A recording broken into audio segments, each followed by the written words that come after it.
Everything from overlanding in your stock rig to full-on LS-powered tube buggies on stickies. This is the Total Off-Road Podcast. Welcome to the show. This is episode 1. We are going to be basically interviewing Ian more or less to get an idea of how he started in four-wheeling and where he's at now. So it should be a pretty good episode because he's got lots of stories and lots of doll hairs spent. All of them. All of the doll hairs. Yeah. So we're sitting in his, somewhat what looks like an RC room, but over to my right is a set of 43-inch stickies on beadlocks, and over to his left, there's another set of stickies. You can't see those, but that's okay. So, all right, so let's just kick right off to it. How did you get started in four-wheeling? Who got you into it and whatnot? Boy. So, back in the day when the forums were good, we met up with a bunch of guys on Full-Size Chevy Forum, and we had a meet in, I think it was March. It was pretty early in the year, because it might have been January, because it was cold. It was super cold, but everybody's schedule worked out. So it was a bunch of guys met up. Pretty good turnout. I think we had like 15 guys from all over the area. Met up. Full-size Chevys. We did cool stuff with body lifts and 33s back in the day. That was the thing to do. If you had a body lift in 33s, you were like balling. I mean, it was epic. Yep. So we met up. Pause due to poor connection. Oh, we're live again. Jeez. Sorry. The internet's broken. We broke the internet. We did something. For those of you listening to the podcast, we're currently streaming live on the interwebs. On internet. Oh, Jesus. On Instagram. We're on all of it. We're on our Instagram page at total_offroad_podcast on IG. Go give us a like, share, follow. Share us with your friends. Anyway, back to what you're saying. 33s and a body lift. So we were doing body lift stuff. I think the first time we hung out, the first time I did like that whole thing was I had just put a body lift on and was like, I was like the end all be all. It was, I mean, you were cool. Who talked to you into putting a body lift on? On the internet. Okay. The internet teaches you. Web wheeling before you were web wheeling. Before you were web wheeling, yep. So that was kind of where it started. We bought a half ton. It was a half ton extended cab, short bed Chevy. So we did all that, and then we kind of started talking about... What year was the truck? It's a 97. Okay. 97. Wasn't anything special, but it worked. And then we started kind of... That went from like, let's stand around and look at our trucks to like, hey, let's go over to the Badlands. And that was, I think it's probably about a couple hours for most people. Yeah. Or in the group there to go. So it was kind of a never done it before and went, sure, let's go. So we did that. And this bunch of us took our full-size trucks to the Badlands. Did a little off-roading, and I mean, we were doing. It's fun to look. I just looked back to some pictures the other day, and it's neat to see the stuff you were going over, the obstacles and stuff you go over, because the Badlands hasn't changed much for the last 10 years. Right. And so you see some of the same obstacles. You know how big they are. You know what you drove over with currently, and it's like, oh, I remember struggling to get over that rock, and now you don't. It's not even an obstacle now, and it's kind of funny.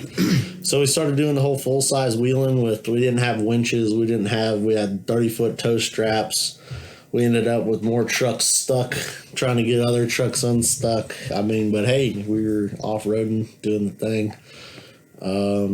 So did that in the early 2000s, or 2010, 2000s. That was not early 2000s. That was way did that for a while. And the problem with that is full-size Chevys on body lifts and 33s do not float. That's weird. Yeah, they sink pretty good. So basically what happened, I think it was the second trip out, did, bombing around and some wheeling, and got some water in the cab, probably 6-7 inches of water in the cab. Ooh. Sat there for a little while waiting for him to get out because it was stuck, and ended up tearing third gear out of the trans. The old 4L60. Yeah. Solid, reliable. 6 to 7 inches in the cab. Yeah, it was on a 3-inch body lift. Yeah, it was Dude, floating. the bell housing was underwater. It was floating. And of yeah. course, you didn't know that you had to extend your vent lines or really anything. You just had a body lift in 33s, so you were wheeling. Oh, man. Yeah, quality stuff. Yeah. So ended up tearing. This is why I bought a Jeep. Yeah, you should buy a Jeep. It's cheaper. It's smarter. You look less dumb. But yeah, ended up with water in the tranny, and it was about a 2.5 hour normal drive home. Ended up having a buddy and his friend who lived where I used to, or live now, I guess, because I didn't live here then. They had to drive home, drive all the way back, pull my truck with a little utility trailer because we camped the whole weekend and we pack a lot of crap.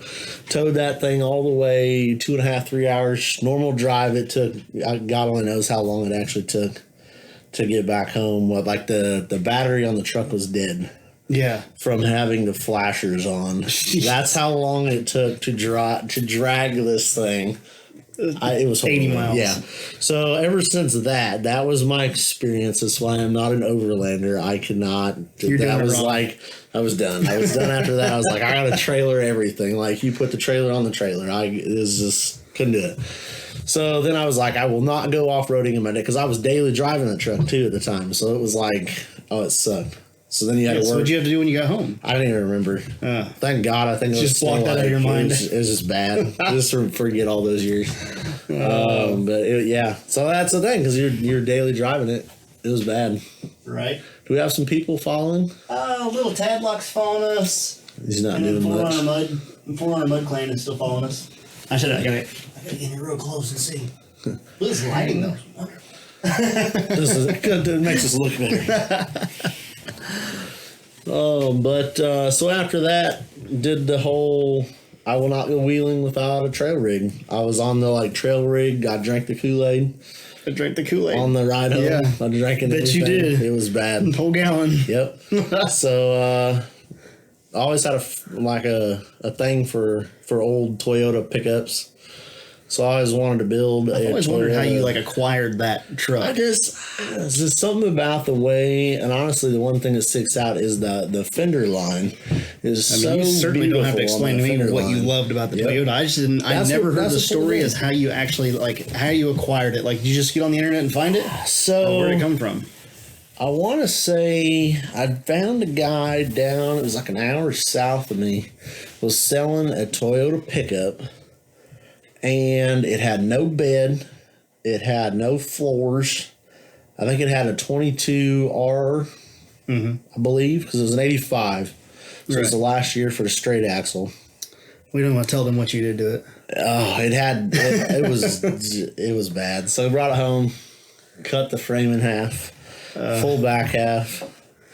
That was but the worst part with that is I had big dreams, but I had no tools. Mm-hmm. You can't build a damn truck without a tube bender. You just need a tube bender, grinder, and a welder. Oh man! That's all you need. I had big dreams. You call your buddies to go bend your tube for you. Dream. So that ended up getting cut in half. I had I think I had a small block Chevy in it originally. Oh really? Yeah, but I never actually finished that engine. I bought it. I don't know. You buy back then you buy the rotating assembly and you're I got the engine, you didn't have to buy all the pieces, and then got the LS bug. So then ended up with an LS instead of the small block. Mm-hmm. That turned into buying a tube bender, buying a tube notcher, plasma gun, new welder, all this crap. I think that would have been that had to be somewhere just before we met. Yeah. Yeah, because you had the welder and you had the tube bender before we became friends. And that was the thing. I think I ended up with the truck and it sat for a little while, and then bought the tube bender. Then you got to figure out how to use the tube bender. And see, that's what always got me. You buy the tools and you're it should work. Yep. And then they don't come with a manual. At least nobody's going to read the manual anyway. Right. So I did that. Bent the full back half. Exo cage, 4-link in the rear, leaf sprung in the front. Ran out of money, I guess. I don't know. I was trying to think of why I left it leaf sprung up front. Because everybody talked you into it. You need leaf springs for stability. Yep. So I did that. It had an LS Dana 44 in the front, though. I had 39.5s, bead locks, did some like DIY weld on bead locks. Let's see, what else did I have? Like coilovers in the rear. That's about it. Who are those? I can't remember the name of those. Pro fenders. Pro fenders. Yep. Yeah. I would like to spend some more. So I never spent enough time like dialing in the spring rates and stuff. Right. Because the truck came out lighter in the rear than I thought it would, but you just have to guess with that, I guess, until you get done. I don't know how you buy spring rates ahead of time, but I did. You're just like, yeah, send It those. sounded good. Yeah. People on the internet, blame them. So got all that done. Wheeled out for a few years, and then it kind of, I don't know. I really honestly have no reason on why that truck went bye-bye. And people ask all the time, like, what'd you get rid of that for? And I'm like, I don't know.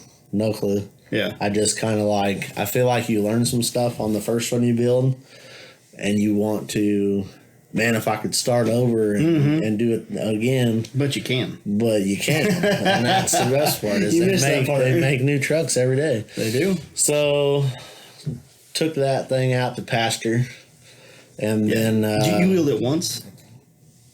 Twice, 2.5 times maybe. Yeah. The problem with that truck was the front axle. That too. We'll get to that. The front axle was running because I was running relief springs up front they were the rear. The popular thing was the rear leaf springs. You move them to the front and they offset the pin. The pin's offset like 4, 5, 6 inches, something like that. So it moves the axle forward. Well, the problem is it moves the Toyota axle forward. You put a Chevy 44 up front that's low pinion. Your pinion's pointing at the ground. Okay. It's bad. Yeah. So my driveline angle was terrible. I remember that. And you broke and so I could not keep a front drive shaft in that. Right. At all. And it was to the point where I remember driving it. I think it had like 2 sets of degreed shims in it. And we needed another one or something because the double cart end was pinched, and we figured that out like the night before. 4-Wheel Parts over in Indianapolis had these like 8-degree shims that we were going to stick in this leaf spring pack to hopefully make it this trip.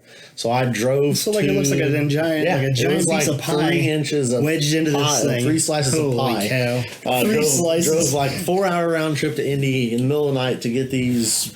I think they were 8-degree shims because everybody else would sell you like a 4 or 5 degree. But nobody with intelligence would sell you an 8-degree shim because it's just you have other problems. See, I just skipped that altogether. After my first set of shims, I just stopped doing the shim thing. I literally just took the leaf spring off, took a piece of 1/4-inch plate, welded it to one end of the perch, and then put a little nub under the other side to get my degrees. So you did logical things. I did logical things. Yeah, punched a hole through it there. It's fixed. I'll probably I had to learn that. I need to grab a picture of that because I still have that axle, but it is literally.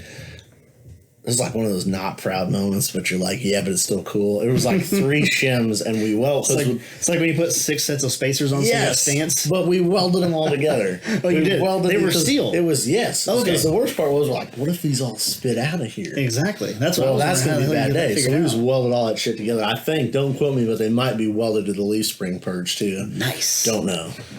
But that's how you keep from. That's how you try it. So then you end up that you forget to weld a couple things, and your 4-link bar comes out from under the truck. And I had more not zip ties, probably had zip ties too, but had a lot of ratchet straps holding the rear suspension into the truck than I did holding it onto the trailer. That's when you know you had a good time. That's when you know that you tack life. Welded a couple of things. So you got to learn the hard way sometimes. Oh, man. It's one of those things you wish you could go back and redo, but here we are. Here we are. Yeah. So, you are redoing it. Much better. Yep. I hope you weld this one. I weld a lot. You got a lot more doll hairs in this one. All the dollars. Yeah. So then I've always liked mini trucks, but I just don't do the like bagged mini trucks. Not that they're not cool. You should never want to own one. You should do like Dave, my dirthead Dave. His is going to be bagged for off-road. Off-road bags. Have you seen that? That's the best of both worlds. I feel like we talked about this. He's got trailing arms on it, and it's got bags in the rear. So instead of like a coilover, it is an airbag. It is an airbag, which packages much better. Ride's probably not. Well, I don't know. I assume ride's nicer. Yeah, he's got it on the trailing arm, so he's probably got. So the bag itself is a Dominator, so they've got 11.5 inches of travel. Like for their 2.5 inches tall at compression and 13.5 inches tall at at full extension. And you can adjust your ride height to whatever. And he's got it set on the trailing arm. So I don't know how many inches of travel he's got in the rear. A bunch. You have to do engineer things to figure that out. Yeah, a bunch, I would say. Why isn't that more popular? I don't know. I'm waiting to see how it comes out for him. I mean, I could get it. It probably doesn't work the best, like high speed, like just put shocks on it. But yeah, I mean, no different than But I would say, like for trail crawling, I think that would be badass. Here's what I was thinking about: if you say you did 4 bags on it, all 4 corners on bags, and you put a leveling system on it, like a normal leveling system, like air ride. Yeah, like your normal air ride.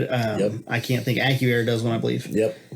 You put that on there, and you cross the rear bags and you cross the front bags, so that your leveling is on opposing corners, okay, opposing sides anyway. Yep. So when you go up on an obstacle, say your left rear tire picks up, the leveler wants to add air to it because it's no longer level, right? Yep. So it starts adding air to the tire that's drooping. So it basically adds, pushes it down like an active. And as the other side droops, it thinks that it needs to lower the air pressure because the leveler thinks that it's too high. So as you would do it, it would literally lower the air in the tire that's going up and raise the air in the bag that's going down. It's a self-wheeler. It's an automated wheeler. It would always try to keep you as flat as possible. You'd be all flexed down a rock and your vehicle would just be sitting flat, just level. Well, it could be an interesting concept. We should try this. Add it to the project list. Okay, yeah, just write that down. Yep, we'll add that. when the budget grows, we will be building that. On our tangent. That's interesting. I was telling Dave, I was kind of like messaging Dave about that the other day, and I'm like, do I really try to explain this over message? Probably not. But if anybody knows Dirthead Dave, check it out. Send this to him because I got questions. I think it would work. I don't know how much fun it would be. Crayons. We'll figure some stuff out. We'll get it knocked out. Yep. All right, so back to wheeling. Got rid of. So you got rid of the mini truck. The mini truck. So the mini truck's gone. And that was in 2015? Is that what you said? Yep. Okay. So then what? So now you have no rig. New mini truck. New mini truck. All right. I think I actually went wheeling once in between there with somebody. I went like off-roading with somebody and was like, I need a new rig. Now. That sounds about right. Yeah, it kickstarts the fire. Yes. But I always liked S10 truggies. Like, I know that was just like the cool thing to have. Seen a couple cool ones. Right around that time would have been when Ian and Jesse were building that one. What the hell was it called? It was like that lime green. Uh-huh. I didn't have a name. Beautifulness. Yeah, so that was going on. There was a few on Pirate that you would follow. And were pretty well, like, people responded to it well. So you're like, obviously that's cool. That was really before the like tube chassis rock bouncer thing even started. Because it took off anyway. Yeah. And so that was, the cool thing to do is cab, truck, combo. Here you go. Yeah. So that's what I wanted to do. I wanted to do like an S10 truggy. And so that's what we were going to do. But I had learned some lessons from the Toyota build. So I was going to put it on leaf springs. I think it was on 63-inch Chevy leafs in the rear. Whatever, 40, 50-some-inch stock leaf springs in the front. All I wanted a clean, rust-free cab, rust-free body panels, rust-free frame, because I was going to leaf spring it. I was going to leave it alone. Drop the LS in it, Turbo 400, 241, 14-bolt in the rear, Dana 44 in the front. Keep it on like a 39-inch tire. Just drive it. Yeah. Yeah. I think we went on a one and a half, we'll call it 1.5 wheeling trips because Dana 44 does not like being on full hydro, LS powered. Didn't do well. It kept eating axle shafts, which, See, I didn't make it on these trips. Who'd you go with? Oh, man. One was with TD. We went once there. They were so short. I want to say I went with the 4x4s on one run. There was, I don't remember what exactly the holiday was, but went with them on a run and followed a bunch of Jeeps around, and it was horrible. Because I, of course, you see a rock garden and you're like, I got to go play on these rocks. And they're like, well, we'll sit here and watch you play on these rocks. And then Dana 44 happens and you're broken axle shafts. So the next thing you know, now you're the big dumb truck driving around with 1.5 wheel drive, or whatever you want to call it. trying to keep up with these Jeeps that are like 2 foot shorter because the damn thing came out way taller than I had ever planned. It was like mud truck, like bog truck. It was tall. straight mud truck tall. So you're like 2 foot. There was a couple points we were going under some trees. I'm like, I ain't gonna fit. Like this thing is coming in the bottom of the windshield. It's not enough to go around. It was the Jeep goes right underneath of it. It was honestly, it was slightly embarrassing just because you're like, I can do better than this. Like this is just amateur hour. Like this kind of this shouldn't happen. So you had some early 2000s truck tendencies. Going on. That 44 was the limiting factor. I think if I'd have kept it leaf sprung, it flexed for days. I had probably 40 some inches of flex under each tire because it was so damn tall. Mm-hmm. I mean, the height didn't bother me as much as the front axle was just. It just wouldn't work with 40s and full hydro LS. It was just not enough. So my solution to this, I've always wanted to build a steer 14 bolt. Like, love Dana 60s, think they're great, but I always had this like idea about oh gosh. But they're in that live feed. Low battery. What the Apple? That's what happens when you get. Who we got on there? We got anybody good? Oh. Yeah, give him a wave. We got to wave to the wife. Uh-oh. Wave to her. She's watching us. Bet my wife's not watching. Offroad Garage podcast. Oh, hey. What's going on, guys? Offroad Garage is still on there? Yep, still watching. Nice. Nope. Who is it? Who do we have in there? Is that Chupa TJ? Dana 44 and 40s is balls. You know, it's just dumb. It's just dumb. Yeah. It worked because you had it, and that's about all. It was scrap weight. It was scrap weight. Hey, I'm going to do it. We got Jim. We got Jim? That's what I was wondering. Yep, Jim. Yep. Hey, Jim. I like what you do. You are a big part of why I started this idea of starting a podcast. So I appreciate you. And you're probably going to get a message from me at some point wanting to come up and two-track with you, especially in some snow. So. Oh, they do snow wheeling? Well, he goes two-tracking up northern Michigan. Yeah, that overland thing that you didn't want to do. I want to do that. No. Yeah, I'm about that life. I don't hate the life. I just had a bad experience. I can't finish one rig, let alone have two. So no, I'm going to take the one that I have that's built for rock crawling and overland it. That's fine, but you don't have to drive it to work on Monday. I hope not. That's the goal. I wouldn't mind it though. I hate it. Yeah. So, all right. So back to the deets. Back to the deets. More deets. So the front axle. So to rectify said toothpick in the front end, I've always wanted to build a steer 14 bolt. Think it's neat. The fab behind it is neat, and that was it's more common than a Dana 60 in a buggy build, but it wasn't back then. It was still new. Products were just coming out. Nobody sold like here's your 14 bolt steer you can buy. I just saw. Jake Berkey. Mm-hmm. Did you see that post? Had two flatbed trailers. Yeah, two gooseneck trailers just stacked. There's like 50 some. Yeah. Oh my Steer goodness. 14. That's the way to go. 14 bolts for the junkyard. That center section is beef. Perfect. Yeah. I mean, it's literally perfect. Right. You couldn't fab the center section better. So why even bother? Take the center section, you retube it, put some knuckles on it, you're done. Yeah. So that's what I did. Yeah, that's all it takes. Yep. Just real easy. Yeah, throw a lot of, just write a check. Just write a check. So did the whole building that because that was my plan was to just stick it back under, leave spring it, leave everything else alone. Built a steer 14 for it. That thing is beef. I would like to weigh it. I don't know how to weigh it. I have no idea on how to weigh it.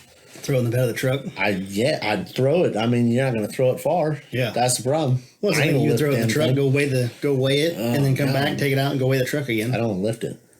We use that hoist thing you got. Oh, it was pain. It didn't like kicking that thing in. That is because it's fully trussed with the Artec. I think it's like 1/4 inch, 5/8 plate combo. Stupid. And then I added some to mount the hydro steering to. Put some tube. Oh God, this is a lot of weight. It's beefy. You think it weighs 800 pounds? I bet it's heavy. Yeah. I bet it's heavy. It's heavy. Imagine that. So built that, and that whole plan the whole time was to just throw that in with the leaf springs, and just replace the 44, and then just go wheel it. And then I blame the internet for the stickies. Because the internet says that you have to have stickies to be cool. Last time I checked, yeah. Yep. We still low battering over there? We're at 10%. Jeez, that Apple battery life. Man, You gotta get a charger. Nah, they're overrated. They're overrated. Are we gonna keep this thing going? We keep it going. We can. Anybody new come on there? Yeah. There's only, what does that mean? There's only 3 people watching. That's it. 3 people. Who we got? I don't know. Who's left in there? Technology. There we go. Oh, there we go. Oh, the wife's still watching. The wife's still watching. She fell asleep. Claudia, thanks for joining in. All right, deuces on the live feed. All right, we're getting out of here for live feed. Thanks for watching. Not for the podcast. Share You guys it. stick around. Send it. This is our teaser. You gonna end that or what? I have no idea how to end the damn thing. Oh, there's the end button. All right, we got that under control. That's the first time. Share to We are not gonna edit. I'm not editing this podcast. I don't think I'm gonna edit that out unless for some reason it sounds really terrible. It shouldn't. We sound great. As long as that sounds good, we're gonna leave that in there, and you guys are gonna love it. I'm pretty sure. We need like an Ask Instagram post. Actually, so on there you can put a poll on our Instagram page. And that's one of the things I want to do in this podcast is put on the poll. So what do you want to put on the poll? I don't know. I'll think about a poll. We'll come up with something. Yeah, we'll come up with something. And when it releases, we'll try to put a couple things up on the poll that day. Then we can discuss the poll results. Yep. Nobody will join in. The 3 listeners. So now we got to talk about the stickies. The stickies. Yeah, the I internet like stickies. happens. I like the idea of stickies. Minus that hole when they freeze, they crack. Shit. They're just so sticky. They I are. haven't wheeled with them yet. They look badass in the or the room we're sitting in. That they do. But they smell good. They smell good. But yeah, so then I Pass the sniff test. bought some stickies. Went from a 39.5 to a 43 sticky. And kind of just went all out, I guess. Because the next thing you know, we were cutting the back of the truck off. Ditching the leaf springs. Full. I had built a tube front frame from about the firewall forward. Mm-hmm. Yeah, about firewall forward, went full tube because that 14-bolt center section up front was massive. Kind of had it all sitting on jack stands. Kind of saw it all coming together. Yeah. And this was still in the driveway, wasn't it? Yep, it was in the driveway. But it was tall. It was going to come out tall again. Yeah. And I know after the Toyota... I think we had, what was it? It was measured up like, 28 inches at the belly or something like that was going to be? It was tall. It was tall. Yeah. Yeah. No, it was more than 28. It had to have been more than 28. Really? That seemed manageable at 28. It was stupid. I mean, it was going to manageable at 28. Yeah. Ha. It was tall truck land at 28. But, so we basically... I kind of just stopped working on it for a little while because it wasn't coming out exact. You were already kind of like, well, I wish it was a little lower. I wish it was, this. And you're like, whoa, this is what happened. You're kind of like flashbacks back to the Toyota where you're like, if I'd have done this right, done it how I learned, I wouldn't redo it. And I don't plan on getting rid of this one right away. So I kind of did some more research trying to figure out how I could get the truck lower. And that's where it all went really south. Yeah, that snowballed quick. Yeah, it went downhill. I went good way downhill, I think. You gotta get in the internet. But the internet happened. Yeah, it's a good downhill. I had been friends with Josh for a few years on Facebook and kind of seen him do some stuff. He just does stuff on the side. This is Josh Wolf. Yep, with Wolf Fab Works. Yeah. But yeah, I kind of followed him and kind of talked back and forth a little bit. Over the years of seeing him build, all kinds of different projects and stuff, off-road related, and done really good work, and was always kind of like really new, knowledgeably new to stuff. And he said the only way you're going to get that as low as you want to get it is cut the firewall and move the engine back. And I'm like, all right, that sounds simple enough. Sure. So next thing you know, you're out there cutting the firewall out, moving the engine back, and trying to mock everything up on jack stands and whatnot. Next thing you know, we're cutting some more of the floor out, more of the firewall. I think we ended up quitting cutting when we were cutting into the wiper, cowl in the top, and the whole floor at this point is pretty much gone to get everything set right.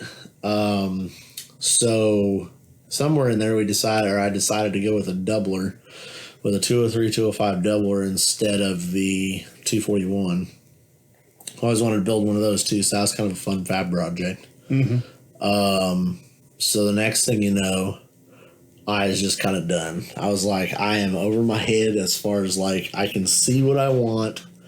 I will not compromise what I want, but I don't know how to take it from nothing to make it what I want. Like I could finish it, or I could kind of start doing some tube stuff, drawing some tube chassis stuff, but I could not.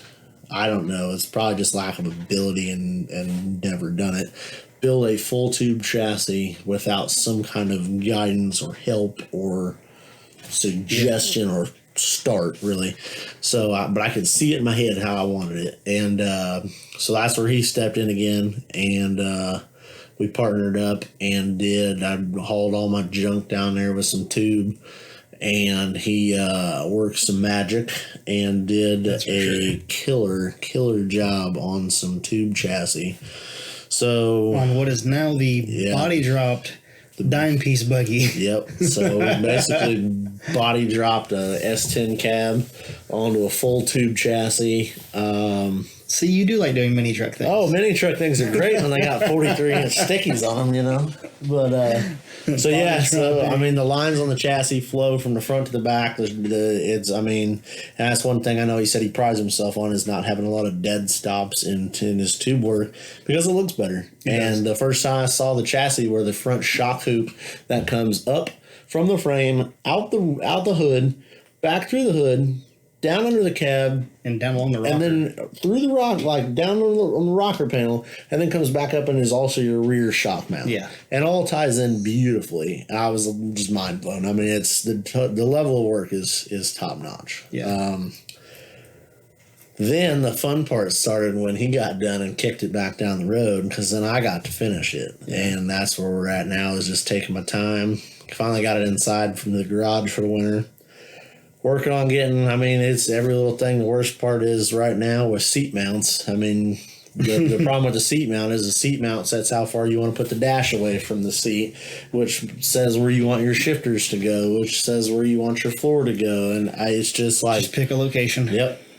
So eventually, that's what I found. You have to you just got to stick with it and say, yeah, the damn seat's going right here and build it around it. Yep. But we got some front and rear. It's got front and rear winches are done. Radiator's pretty much done. Need to finish that up a little bit. Let's see what else. Need some axle shafts. Anybody want to donate a set of RCV 14-volt steer? Product tester. Product tester.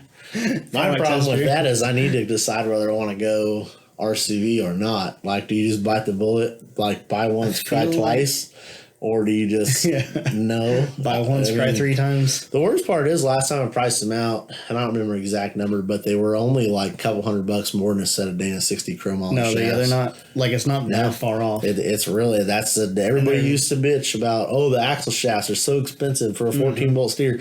No, they're not. Everything else about a 14-volt steer is freaking expensive, but what do you do? So that's they're like $3,500 for RCVs. Yeah, they're ballpark, but I don't know what an RCV 60 set costs, but it ain't that much more. I don't think it's much less. I don't think it's a whole lot different. And that's what's messed up. It's not that much more expensive. It's one of those things. So, like right now, with your current setup, you're not gonna have enough power. Likely not gonna have enough power to break a set of standard chromos. That would be the goal, but you never know. You never know. Like, what if you get a wild hair up your ass and you go buy a supercharger? Cam swap. Yeah, or supercharger. Turbo. Supercharger. The possibility is really the possibility is endless. And I'm going to blame the internet. That's going to be the internet's fault. That sounds good to me. Yep. But that's usually what the problem is. Yeah, that's why I have 40s. It's because of the internet. Just stay off the internet. Sometimes it'll do your wallet a favor or three. Because hashtag 38.5 doesn't sound as cool. They're not stickies. I'll tell you that. They're not stickies. They could have been coming from the internet. Had I jumped on that? Yeah, that's the poll. That's the poll question. Yeah, stickies or 38.5s. Or 38.5s. Yep. It's kind of a loaded question because who doesn't like stickies or not stickies. The problem is not the sticky. The problem is the driveline doesn't agree with the sticky. Oh yeah, you have to build your driveline to handle a sticky. Yeah, I mean it's a huge gap. Of the you can't put a 43-inch tire.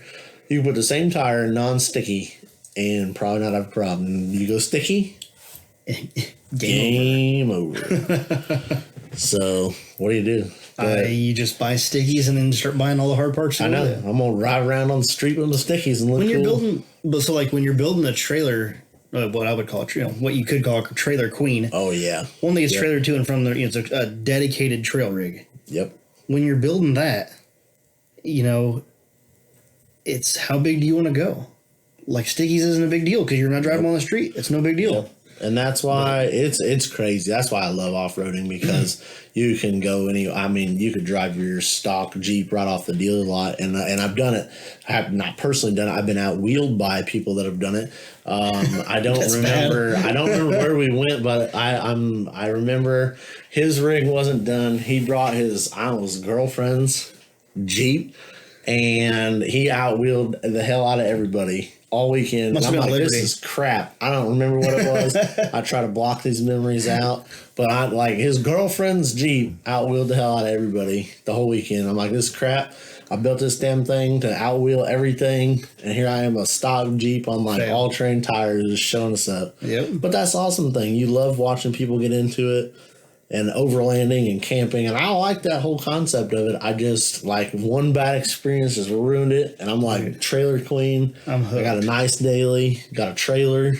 I found this YouTube channel called Mountain State Overland, and dude, epicness has ensued. It's not even epicness. It's like I don't even know why I am so hooked on it. Other than the fact that, so Jim, the guy that was just in there, that tuned into us from Offroad Garage Podcast, our 3 listeners, a little plug to Offroad Garage Podcast. If you guys like, Jim's a hell of a storyteller, so if you guys like off-roading and like listening to guys talk about off-roading, I strongly recommend you go listen to the Offroad Garage Podcast. They're out of Michigan, 2 cool dudes, and Jim I guess you would call him an overlander, but he's really just kind of an adventurer where he just wants to go up on the 2 tracks. He wants to go up north of Michigan and go 4-wheeling. Dude, every time he tells a story about doing this, I'm like, yes. Like, is my shit done? Because I'm going to pack my bags, man. I'm going to go up there. I'm going to find Jim. I'm going to say, let's go north. Yep. Because, so what it is about that gets me going is like the adventure. So, like, I'm not going to a park to just go 4-wheeling and then go back to the lot, unload your rig, go 4-wheeling some hills. Which, don't get me wrong, I love it. Yep. And I love trail riding. And so, but then these guys are like, man, we go, overlanding. Mm-hmm. They don't just go to a park and go around the park and then go back to the parking lot and, or back to the campground. Drive home and all these that. These guys get on a trail, run that trail until they get to where they decide to camp for the night. Unpack their stuff, cook dinner, all this stuff. So they are none of their shit's broken. Yeah, well, I don't know what that's like. I'm always trying to weld an axle shaft. So I was watching Mountain State Overland, and they are doing some trails over in Virginia and stuff. And they're out east then. I guess out that way. Yeah, I guess that's where they're from. I don't know a whole lot. I've only watched a few episodes from them, but they're doing this trail, and they're like, and the guy that owns the place or whatever, but it is a park. But it's real big. Huh. And they go out on this trail or whatever, and they get into some hairy situations. Something that you or I, in our rigs, would just kind of go around. These dudes are in Toyota truck and Toyota pickups and Toyota 4Runners. Well, 35s, 27s? 32s. Yeah. Dude, I tell you, that's stockish. I mean, the thing is, I look back to the, make fun of the 33s and the body lift, but a damn rock in the parking lot was a challenge. You had to work. Dude. Same concept applies when you're in a hell of a built rig, but you can just walk over bigger stuff. I mean, you got to go find bigger things to play on. The whole perk of wheeling is to look at an obstacle. I don't care if it's a wall, a ledge, a creek, whatever. I'm going to look at an obstacle and I'm going to drive over it, under it, through it, whatever. Yeah. That's the goal. It doesn't matter. You don't have to be on 40s or 43 stickies, but at the same time, I think you limit yourself when you build a full-blown tube chassis rig on stickies. You just got to go find more crazy stuff to get. You got to find harder stuff. Right. And, not that that's a bad thing, but the cool thing, you could build a rig on 32s, 33s, 35s, build the hell out of it, and you go have fun. I think 33 to 35 is a good it's just a good round sweet spot. It is. It's the sweet spot. You're not breaking stuff all the time. You're not spending outlandish money. Still got good ground clearance if you do it right. You got good ground clearance. Yep. And then you have, you've got enough to be able to go virtually anywhere you need to go for the most part, and have a good time doing it. I mean, it's still going to be a challenge. It's not going to be you're going to get to everything in the park, right? And that's why you have a winch. Yep.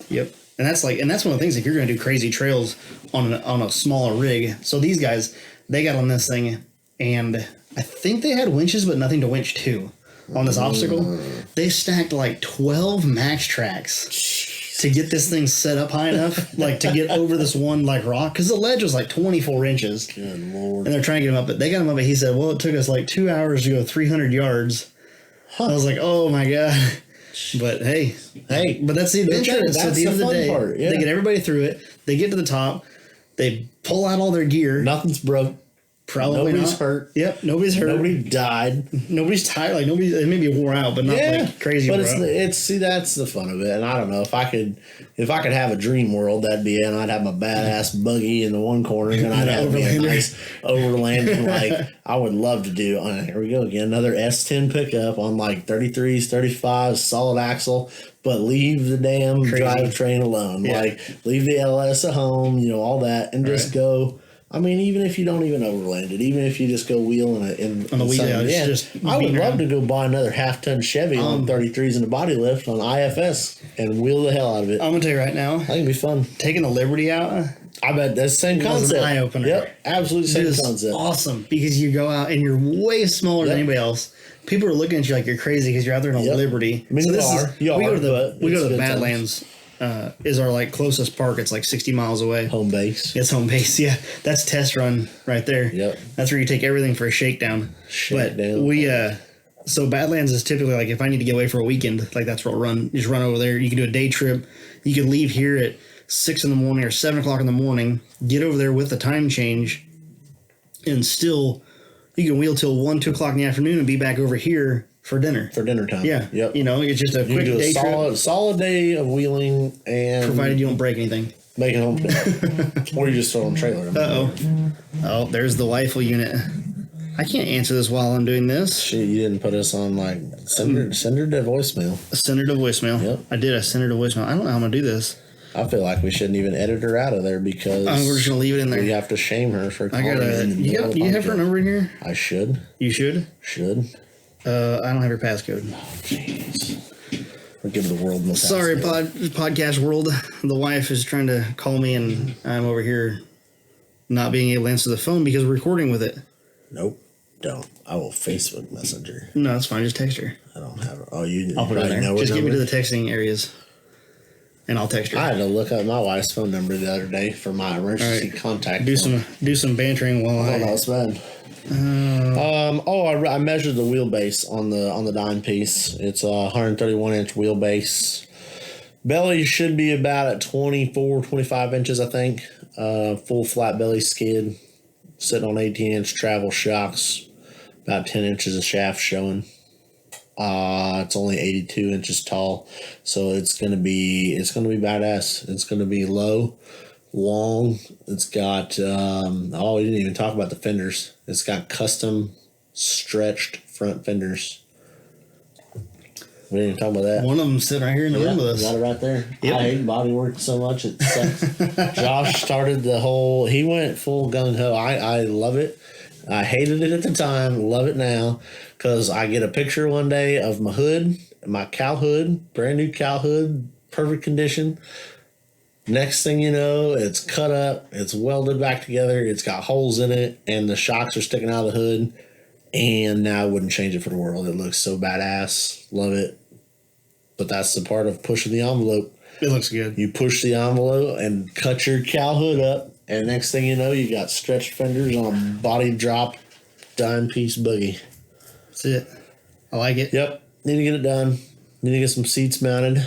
That's the next step. Mount some seats, work on the dash. Needs to make motor noises sometime soon, though. It's getting close. Need to let the LS ponies out of the park. Let the LS ponies out of the park? Let them run out the park. The neighbors have forgot what the LS sounds like. So bear with me, everybody. I'm trying to learn how to use an Apple. Very self-explanatory. Not when you don't apple all day. Not when you don't apple all day. You got an apple. You need more apples. They always say to eat apples. Oh. We just edit this portion out to this. But well, I probably could. I can go back through it. Either way, the shocks through the hood look amazing on it, though. It makes me want to go to coilovers on the XJ just so I can put them to the hood. That's what they're going to do. Like, I want that flex. Well, that was the worst part because the 18-inch travel coilover, or the air shocks up front, I bought those back when it was, like, stupid tall. So, like, measurement-wise, it was like, nope, this is what I need. And you tell people you got like 18-inch travel shocks on the front of your truck, they're like, that you think you had two heads. So, and I'm like, oh yeah, by the way, like a third of the shock is sticking out on the top of the hood. So yeah, it's badass. I love it. I think it looks amazing. Yep. I'm glad he cut the hood because I would have never done it. I'd have never done it. I want to do like 14s or 16s on the front of the XJ whenever I go to coilovers. Which is like what normal people do. Kind of. Stuff some 18s in there. But as low as I'm sitting right now, I don't know how far that's going to sit through the hood. Dude, it looks, it's badass looking. It is. Like I've like my whole perspective has changed because I'd have never cut a damn hole in the roof of my hood. Yep. Not to mention he's sectioned and narrowed because the front end is narrowed. It just But it looks good. It went downhill so fast, but such a good way. It's going to be killer. I can't wait to see it out moving. It's going to be. I can't wait to see it just drive down the road. It seems as though the spousal unit is okay with everything. She is not. Everything is currently copacetic. She's not mad. That's the key. She's not happy wife, happy podcast. Is that right? Put that on a t-shirt. Put it on a t-shirt. Yep. I like it. Happy wife, happy podcast. Yep. I like it. So. That's about all cool. I got. Did we go over all of the things? Yeah, we went all of the dollars. Now we're just all of the doll hairs. Is that what this is? This is $4 hairs. This is the expensive. Hair. This is how expensive this restaurant is. Rated on Google, it's like a 4.5 out of 4. You know, it's bad. Yes, it's so bad. But what do you do? The worst part right now is the like $10 here, $20 here, $50 here, $10 here. Oh, dude, that's $20 here, $50 here. Like I would spend $100 in one time, but I've spent thousands in like a month. It's horrible. I thought I had all of the stuff for Loki. And like now that I'm working, I'm like, I gotta go to Farm and Fleet. I gotta go get a nut. I gotta go get a bolt. Every time I go, $20. Mike has nothing at his shop, like hardware wise. So every time I go in there, I'm just like, I'm grabbing a handful. I'm just like, I got bags just sitting on the hood of that thing because I'm just buying extra hardware every time I go in. Yep. Like, it's a couple bucks. And your bolt bin collection is born. It is a boy. It is a boy. Is it a bolt boy? Yeah, it's a bolt boy. He's got room for a bolt bin collection. We could do it. Yeah. So. You want to wrap this one up? Yeah, we could wrap this one up. Okay. Shut her down. So this is episode 1. We thank you guys for tuning in and checking it out. We are going to wrap up this episode, and then we're possibly going to record another one. Might be a bonus. Is that what you're saying? Might be a bonus. Are you saying there's going to be a bonus? Could be a bonus. It's like a blue light special, a 2-for-1. 2-for-1. Kmart. Merry Christmas. Yep. Happy holidays, you filthy animal. Merry Christmas, you filthy animal. All right, you podcasters, we're getting out of here. You guys stick around because there's likely going to be something else. We will catch you on the trail. Later.